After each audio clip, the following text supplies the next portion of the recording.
Blessings to everybody that would be blessed by this message from the Lord. All right, so today I'm just going to share with you in Genesis about the fall of Babel and a little bit about God restoring the language that he's going to do in the end days.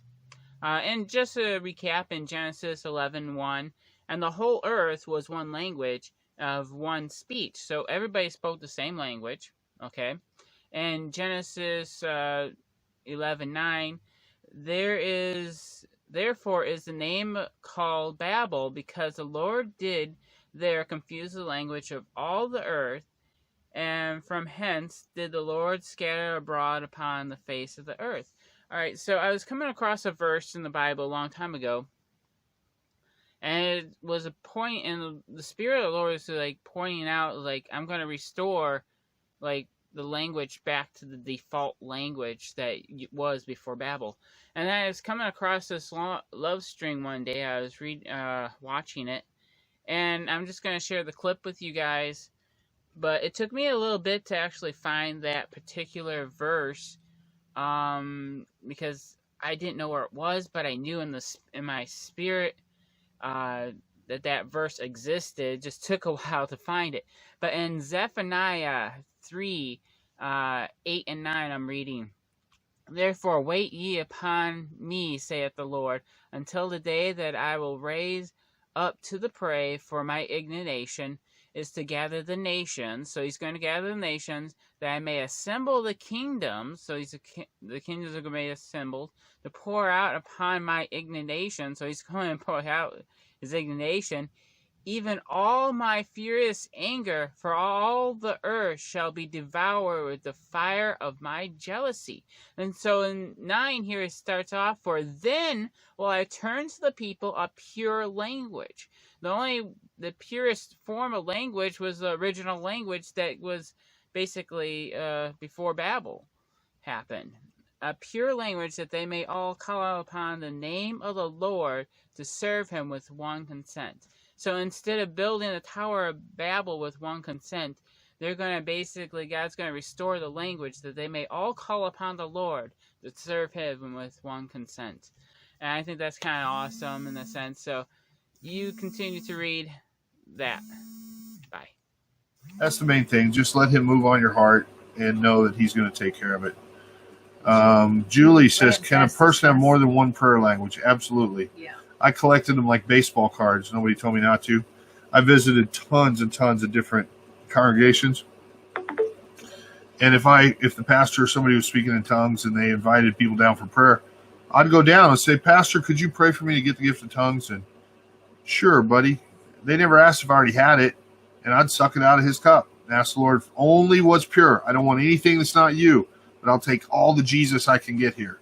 And just sucked up everything I could, and most of us here have intercession tongues and warfare tongues and praise tongues and communication tongues and all kinds of different things, singing in tongues, interpretation of tongues, all kinds of stuff.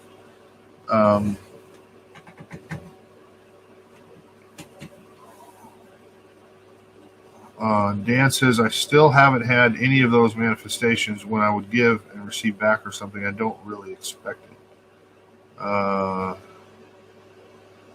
Maybe you've had. I'm not sure what manifestations. If we're talking about gifts now or something else.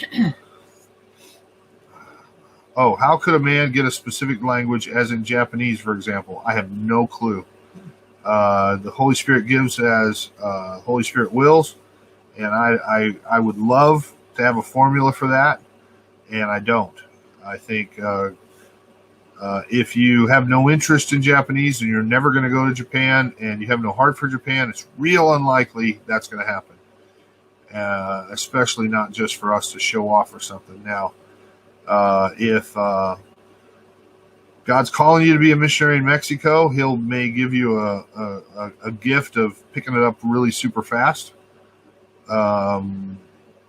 But why would He give you Japanese? If you're going to Mexico, He'd give you Spanish. You know, it's according to the needs the Lord has for us to do His work.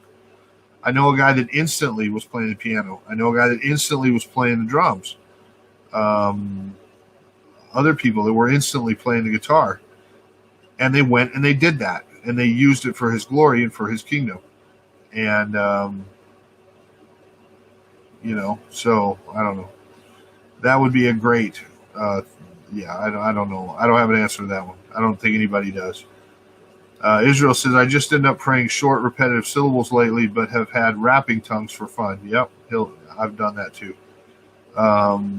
Some folks we know had like a word or a vowel, and they just said that over and over, and eventually the Lord gave them more and expanded it, and bigger, longer, wider vocabulary. Brady seems to have a lot of Hebrew words mixed in that he recognizes because he knows Hebrew. Some have Russian, French-sounding words. I have a lot of Native American-sounding stuff as well. Israel says, God told me he would interpret Arabic for the end times gospels years from now. I think that at some point the Adamic language gets restored that broke into pieces at the Tower of Babel, and that everybody has kind of hardwired into their DNA and understands completely. I have had little experiences with that in the past, and I think there's a kind of a part of me that says if I just collect enough tongues from different people, they're like puzzle pieces. Sooner or later, the last puzzle piece will land and it'll just light up, and we'll have put back together the Adamic language that broke into chunks at the Tower of Babel. I think if you think about it linguistically, I'm not a sociologist or linguist or whatever, but I know that if we take a village in the Amazon, split it in half, and move half of it 100 miles away, in 50 years, they'll have a dialect that probably they won't even understand each other again. And yet, up until the Tower of Babel, they all understood each other perfectly. Wherever they were, all over the Middle East, all over whatever the world was at the time, they understood each other just fine. That means that it was a language that didn't suffer decay. There was no entropy.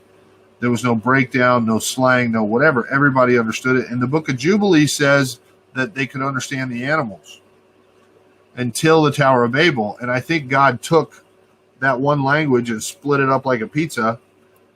And you got clicks and whistles, and you got umlauts and a whole bunch of accents on the vowels, and they got this one and this, whatever. And from there, it's just decayed.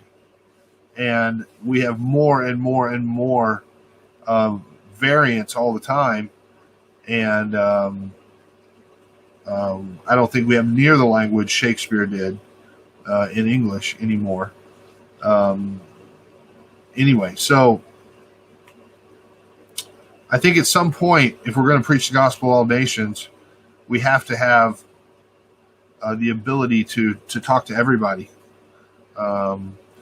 Dan says, something odd I came about in Zimbabwe. They speak a dialect called Shona. In Shona, Moroyu means witch. In Romanian, Moroi means witch, but like a special kind. Yeah, there's lots of intersections of stuff like that like, wow, where did that come from, or how did that happen? Is it an accident, or is it a common root somewhere that has maintained through it all?